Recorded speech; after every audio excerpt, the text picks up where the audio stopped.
Hello, everybody. Welcome to the side, Joe.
Sharon, how you doing out there?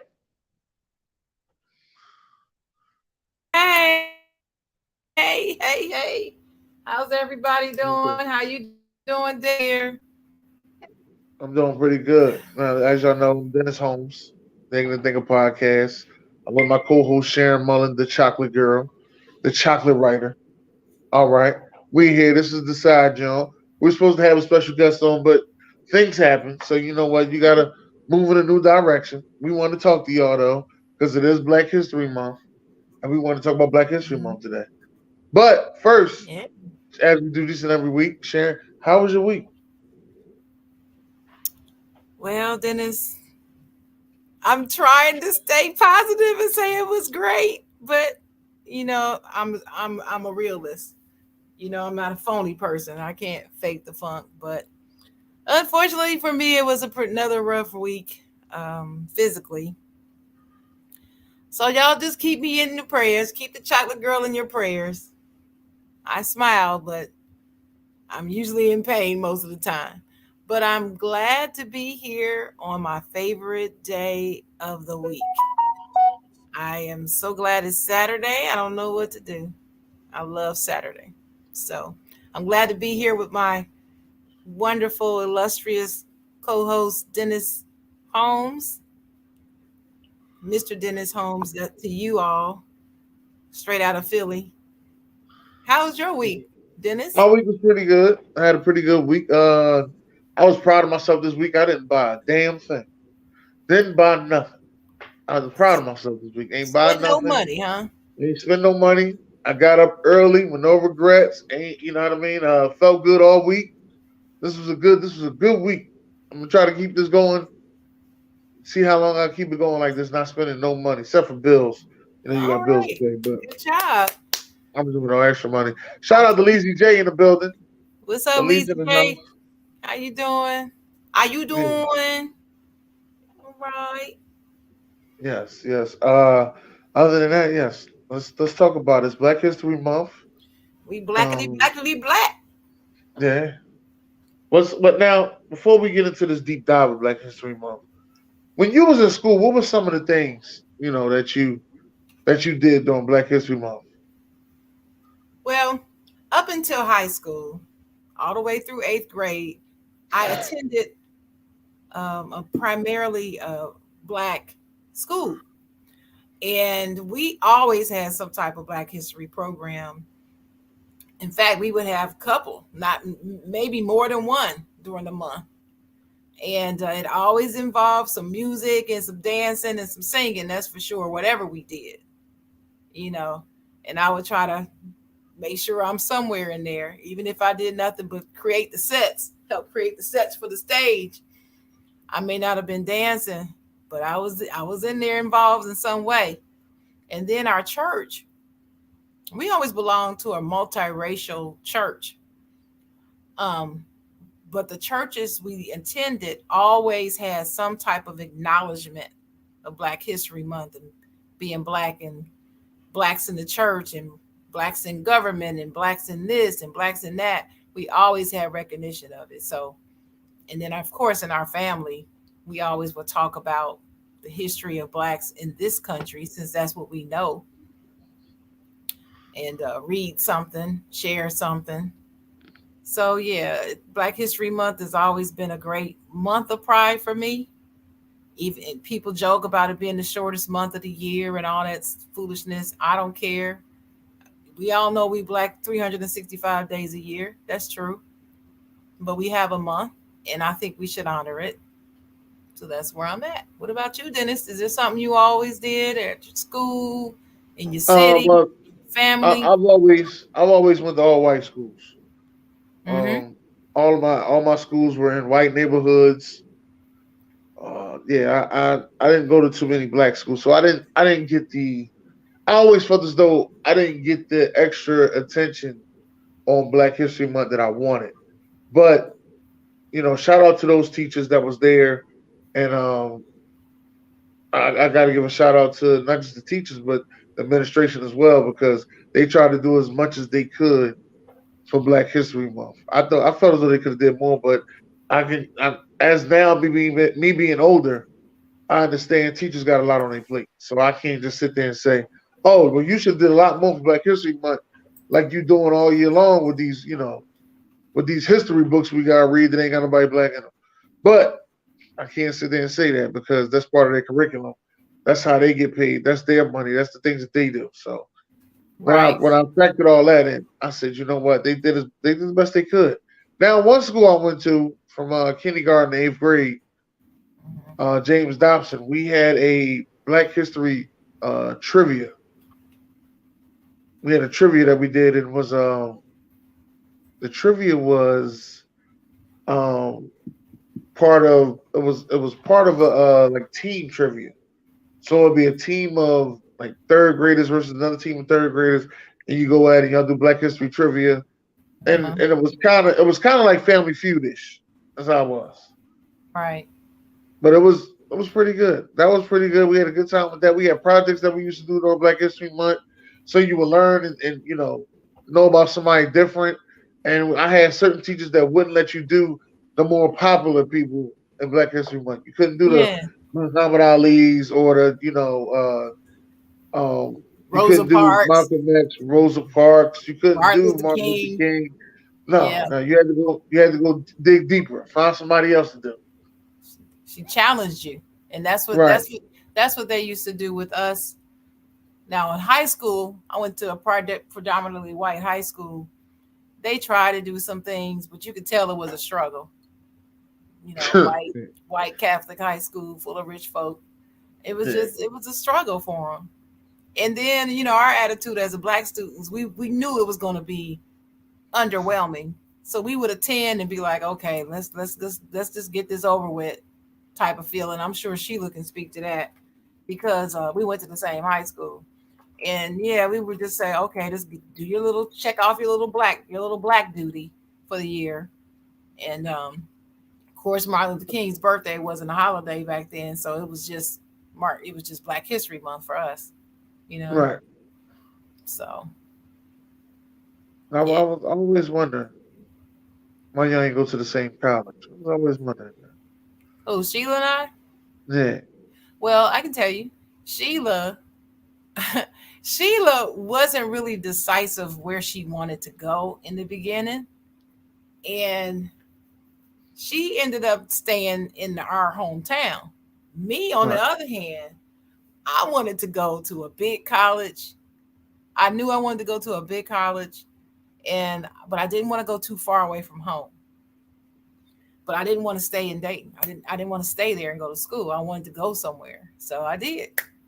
So she stayed there and went to what I call the 13th grade for our high school because like 70% of the people that graduate from our high school went to University of Dayton.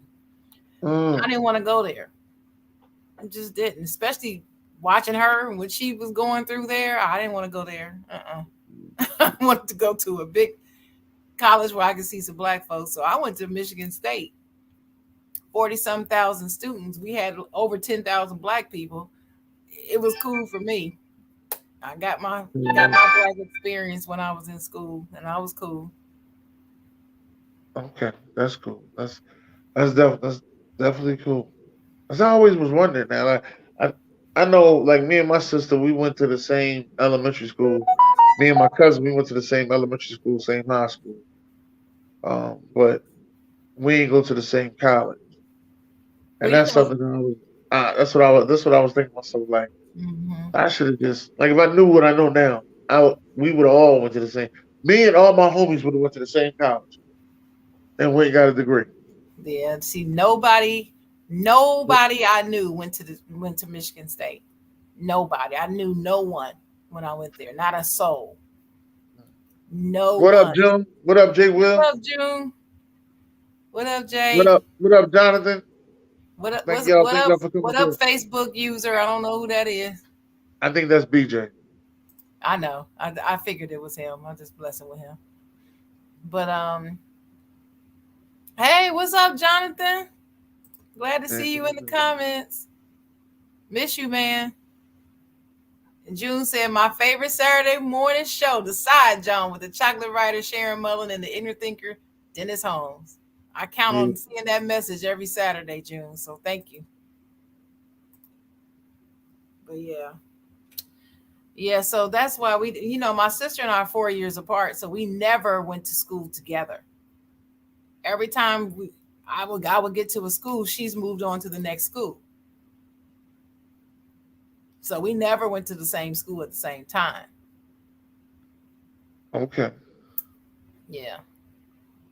Home of the Racers, Dayton, Ohio. Okay. Not bad.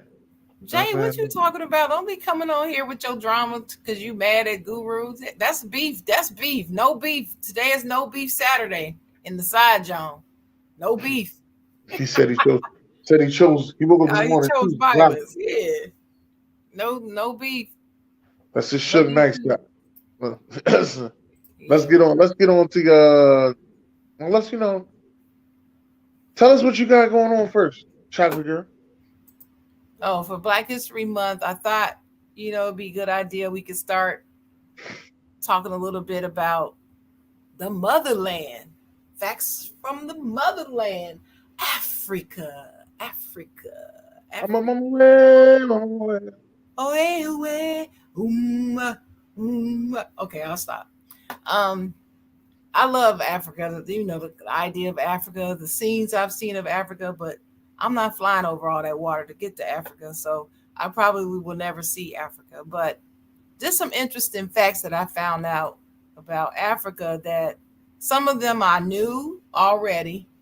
Just want to go over some things. We are a proud people. We should be proud because our origins are just um, royal. In case you didn't know, the human race is of African origin, people.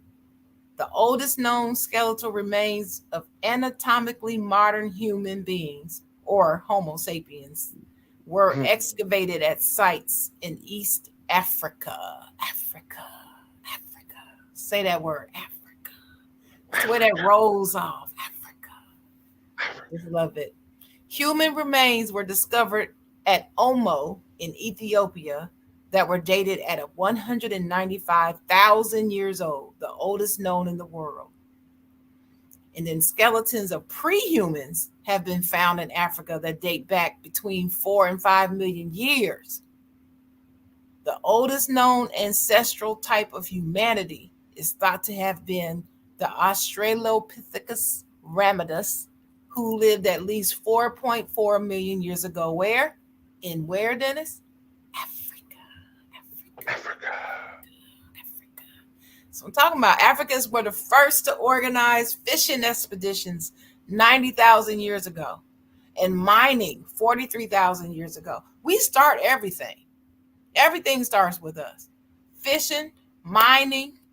In 1964, a hematite mine was found in Swaziland at the Bomvu Ridge in the Gwinya mountain range. Ultimately, 300,000 artifacts were recovered, including thousands of stone-made mining tools.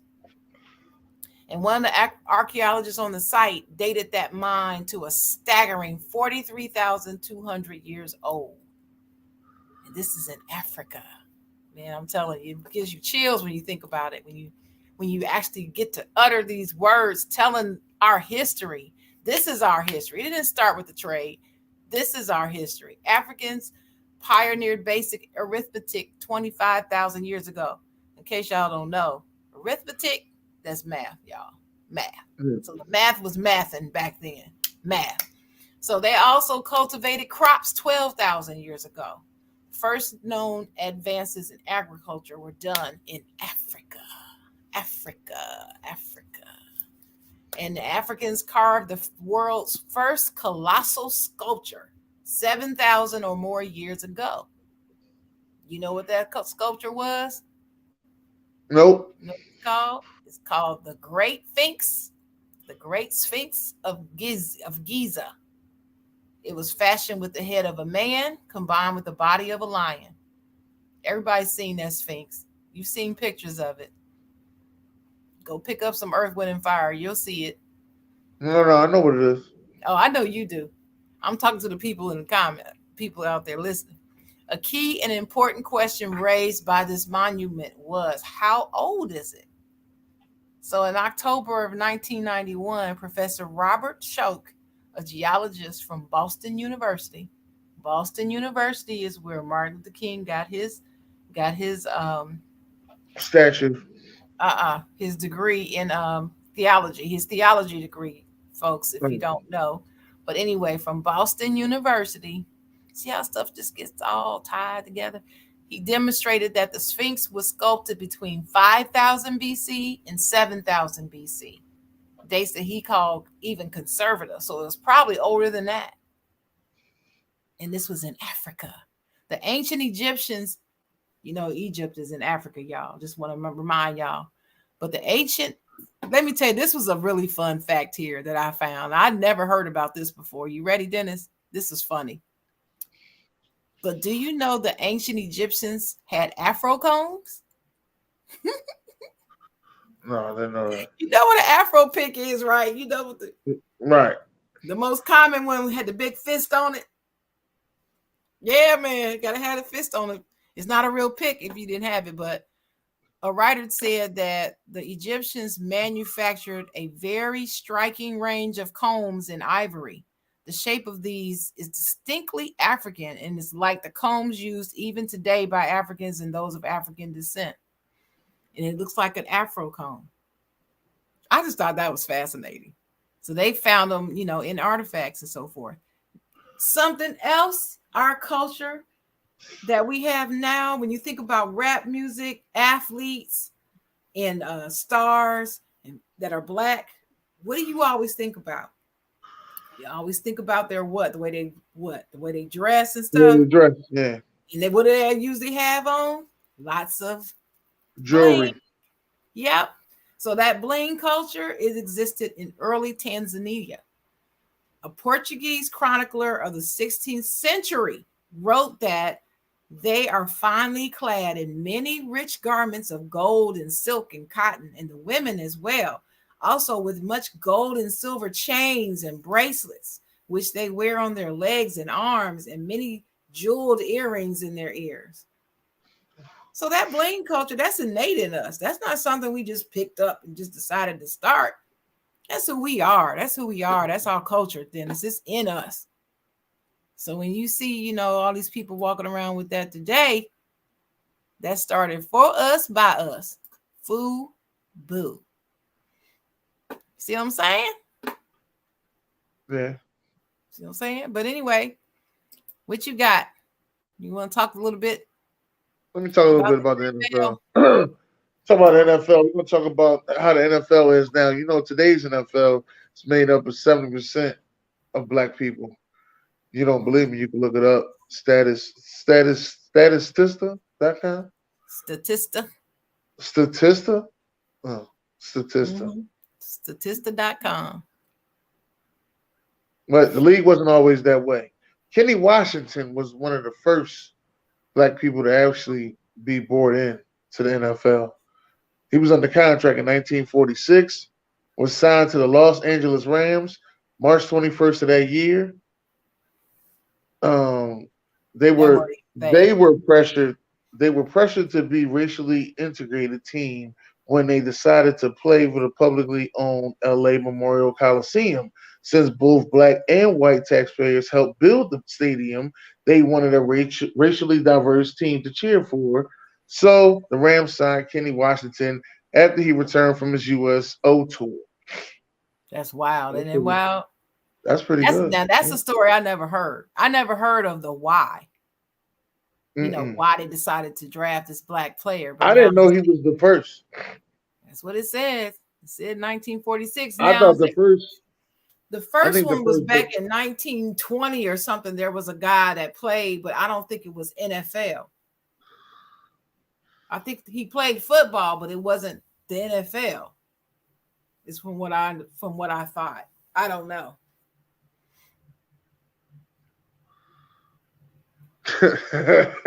Yo, these two is crazy. But um, yeah, I think the first black quarterback played for the Denver Broncos. Well, I don't know if they was Denver, but I know they was the Broncos. I Well, don't know when they should be. do you know the NFL team? I tell you what, I'm not going to say the answer, but this is an answer this is a question for the audience. Put in the comments the name of the NFL team that was the last team to integrate in the NFL. Now, if y'all know me and y'all been watching me on Talk Your Is Tuesday for some years now, I have brought this up a few times. So y'all should have caught this answer. Now I know they're gonna just go to Google because they don't know. But let's see who the first person is that puts the answer in the comments today. Name the last NFL team to integrate. And if you know the year, you can put that in there too. Mm. Well, Yeah. we're gonna see who can figure it out. We'll see. We'll see. But yeah, sports, football and basketball, professional sports, it's mostly African American players. But hockey and baseball they got some catching up to do.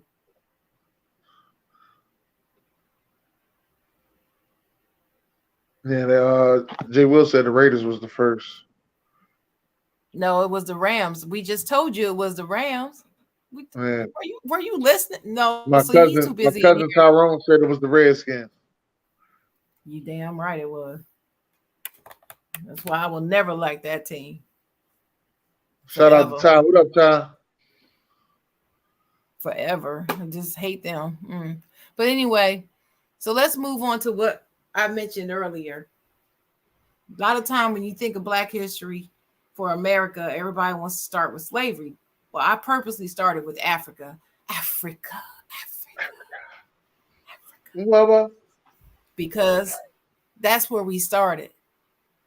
But just to give you a few nuggets about the transatlantic slave trade, it occurred between 1500 and 1900. And it was carried out mainly by Europeans.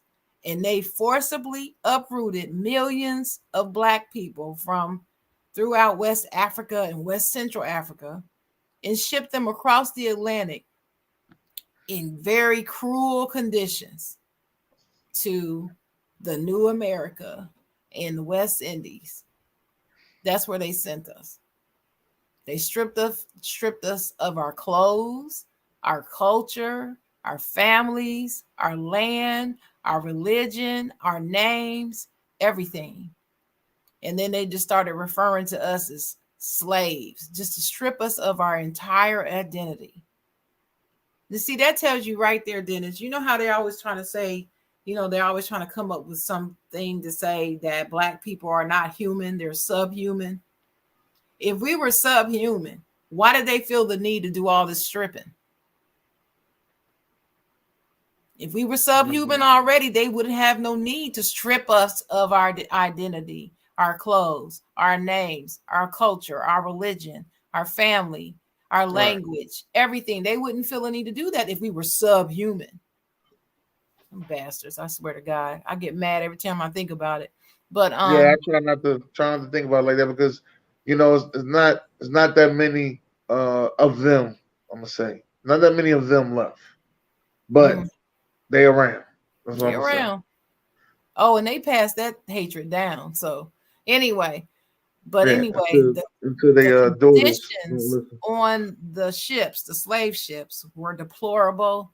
If you don't know anything about it, watch Amistad. You can see a little bit of it on Roots too. But if you don't know anything about it, watch Amistad. That'll teach you some stuff. I couldn't finish the movie. I got as far as the lady throwing herself and her child off the side of the ship. I couldn't watch the rest of the movie. Still haven't. Oh, I don't even know. I don't even know how the movie ends. I don't know the story because I literally got up and walked out the theater. Could not watch it. I was done. But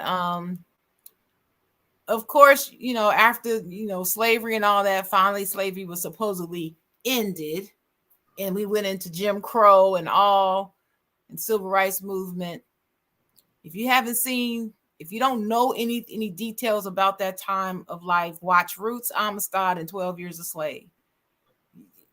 You can only you need only to watch those three movies. You don't even have to watch all the rest of them. And there's hundreds of them out there to watch. But if you just watch those three, that's all you need to know, really. But anyway, with all this book banning going on now, Dennis, I know you heard about this book banning they keep doing, especially in Florida, trying to erase our history and the history of the slave trade and all that out of all education. You might not right. be able to read it too much longer. So that's why I'm saying you might want to at least go watch those movies. I tell you. But anyway, that leads me to the Greensboro 4. February for me, living here in North Carolina. My daddy's from North Carolina. Both my parents are graduates of North Carolina A&T, the Aggie Pride. And February 1st is always marked by the memory of the Greensboro 4. If you don't know what that is, it's when 4 North Carolina A&T students, David Richmond, Franklin McCain, Ezel Blair Jr., and Joseph McNeil carried out the famous or the infamous lunch counter sit-in at the Woolworth store right there in Greensboro on February 1st, 1960. There's a monument of these 4 gentlemen on the campus of North Carolina A&T. If you haven't seen it, you should go see it. It's really moving when you see it. You think it's just 4 black men standing in overcoats. But when you go and you actually see it in person and you see the details in their faces and the way they were standing with their shoulders square, and they're standing there saying, "Oh, we're going to go and do this." We did a sit-in. That's what we did. We did a sit-in.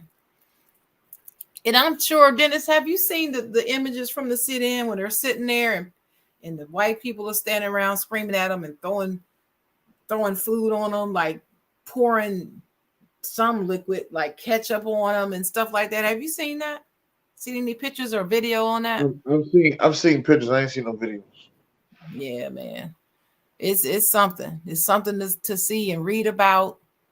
But they were very brave to do that. They could have actually, their lives could have been ended right there in Woolworths that day, and nobody would have said a word.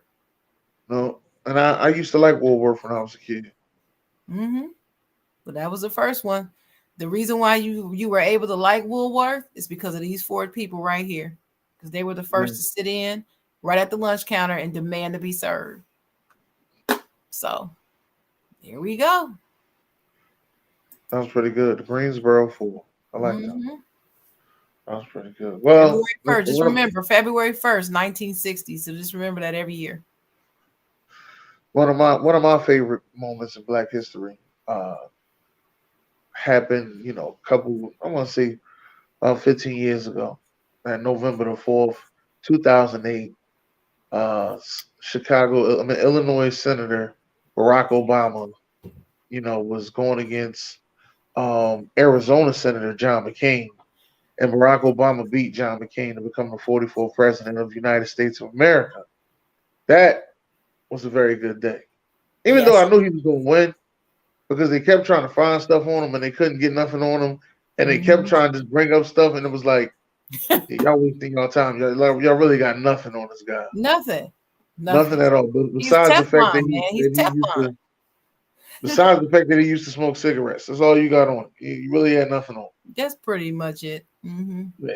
And I was really excited that he won, and I did feel like Anthony Anderson at one point during the inauguration when he got out the car and started walking down with him and his wife, Michelle Obama, and I was like, I hope they don't shoot his ass. But it Yeah, was like a nervous, it was like a yeah. nervous. And then when I heard Anthony Anderson say it, I was like, damn, I was thinking the same thing. I thought I it was was just me. too. Like, Yep, yeah, yep. but it was yeah. Barack Obama did, to me, is Barack Obama and then it's Bill Clinton. Those are the two best presidents of my lifetime.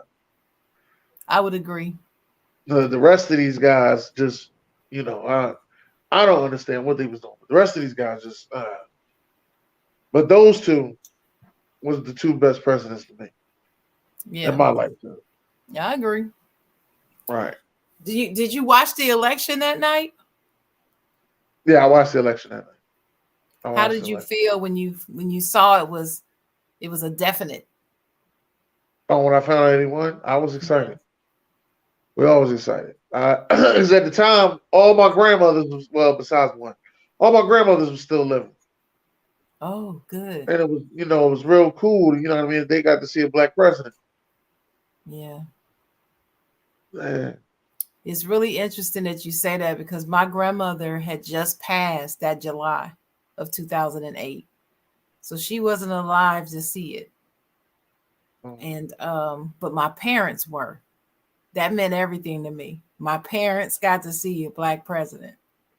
right, Now, for me, being a person who followed politics since she was 10 years old, because see, that's when Jimmy Carter was around. You know that was right, before your time.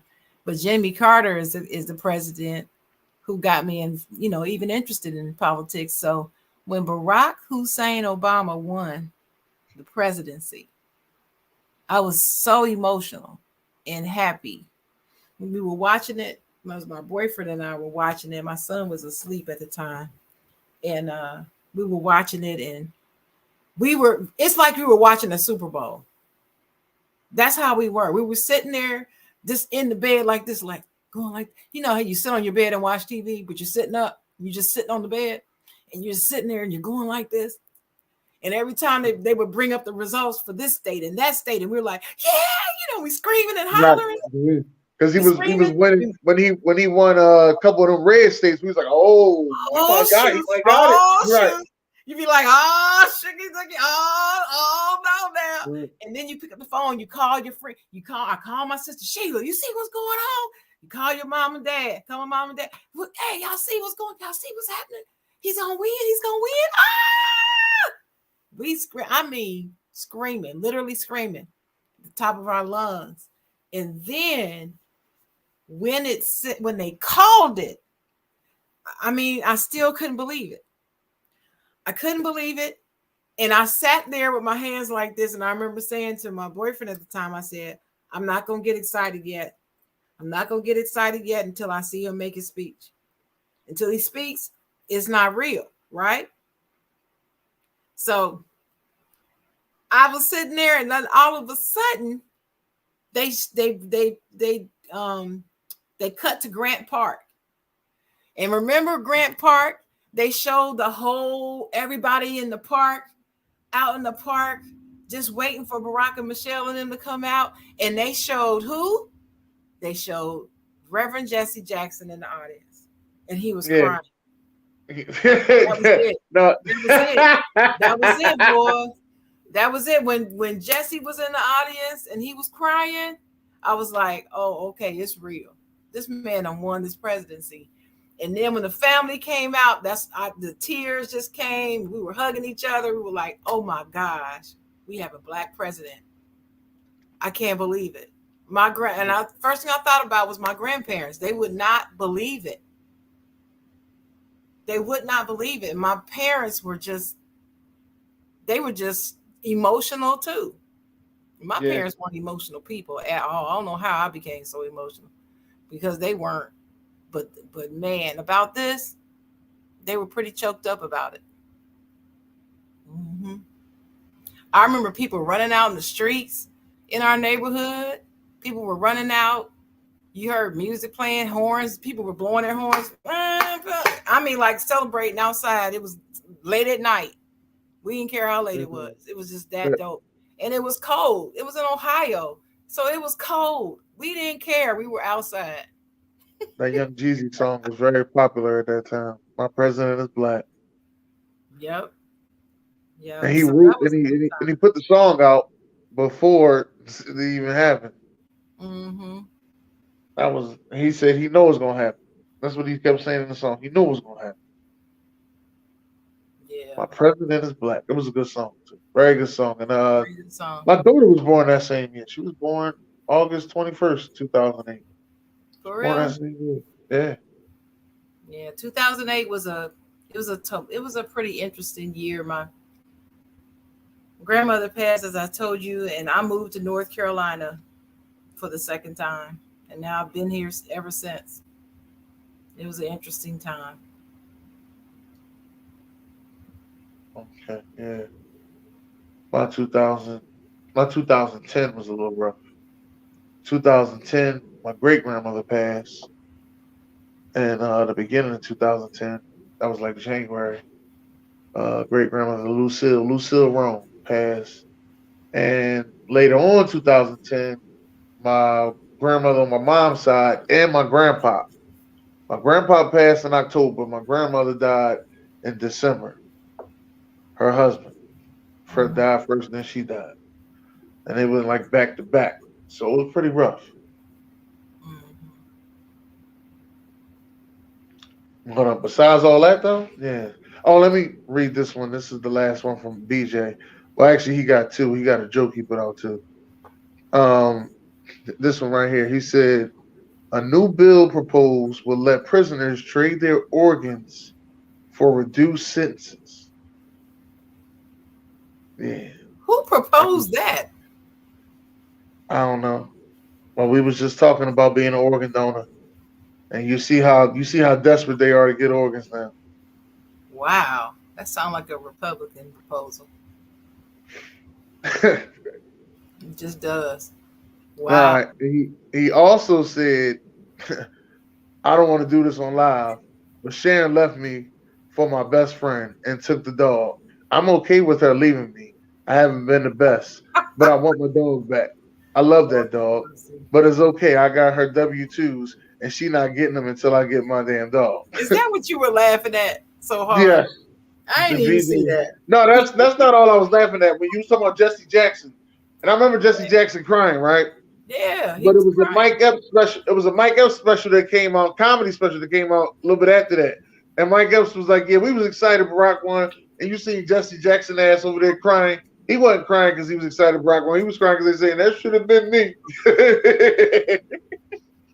That was so That's what I was terrible. laughing at. I remember that Mike Epps special, but that was so terrible for him to say. I know it's just jokes, but Yeah, some people actually believe that. That's what bothered me. That man wasn't jealous, and man, please. Yeah, he and Barack though. He was pretty critical of Barack Obama before the election. yeah. They said he was But then, hating him. after he won, they made amends. He made amends with him and supported him and everything, and advised him and did some more stuff. So everybody can be forgiven. I love Yeah, Jesse. everybody can be forgiven. But is there anybody else that you think about when you think of Black History Month? What comes to your mind first? What's the first thing that comes to your mind? When I think of Black History Month, first thing comes to my mind. Wow, there's a lot of things that actually come to my mind, but I'm trying to think what's the first. I think probably the first. The first would probably be Malcolm X lately. Malcolm X, what? Lately has been Malcolm X. And I said, I got Oh, to go back okay. and go look at that Malcolm X story. Mm-hmm. Because I've been watching The Godfather of Harlem. I don't know if you watched that show or not. But on The Godfather of Harlem, it's crazy to see how connected Bumpy Johnson was as a drug dealer to not just politics, but the sports world and the music industry. And, like he had his hands in everything. He might not have been getting money from all of it, but he had his hands in everything and was well connected. And the Italian mob. And it was like, damn, how the hell is he doing all this from this little from this little town in Manhattan, Harlem? It's ridiculous. Well, no, I don't think of Malcolm X first. When I think of Black History Month, for me, I don't know why, but the first thing I think about is my grandfather. And so I'm gonna try to tell you this really quickly without getting emotional. So I think about my grandfather because my grandfather was a farmer on my mother's side. He was a Right. farmer and a man of great integrity.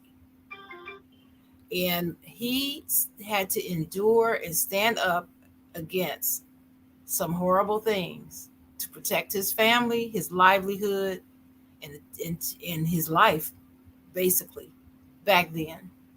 And so when I think of Black History Month, I just think about freedom and civil rights and all we've been through and how we should be celebrating us this month. I also get a little sad because I feel like there's such a disconnect between mainstream Black folks now and our history to the point where they take it for granted and they don't cherish this month the way or respect this month the way it should be. So that's what I think of now. My thoughts now when I think of Black History Month are different than when I thought of Black History Month 30 years ago. So that's where I'm at. A little cynical, but I'm also happy and I'm proud of who I am and my heritage. I'm proud of it. I like it. Hmm. So Definitely that's what like it. But go ahead. do we have any last words before we get out of here?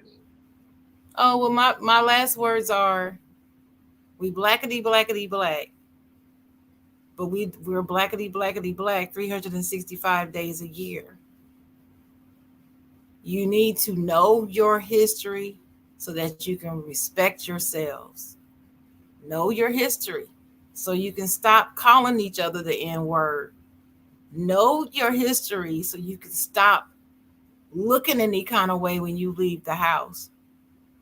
Know your history so you can stop speaking in ways that are not uplifting. Know your history so we can stop killing each other and hurting each other. Know your history so that we can stop being jealous of each other, being crabs in a barrel, and we can't uplift and support each other. Know your history so we can turn that mess around. Black people, we got to do it.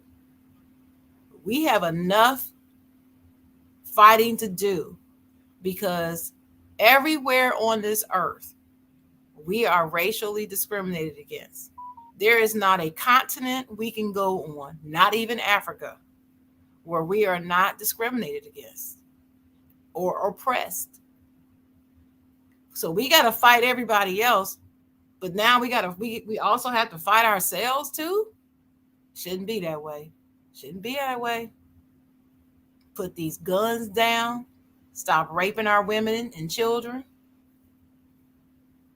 Start educating our children. Start taking pride in who we are and whose we are and get right.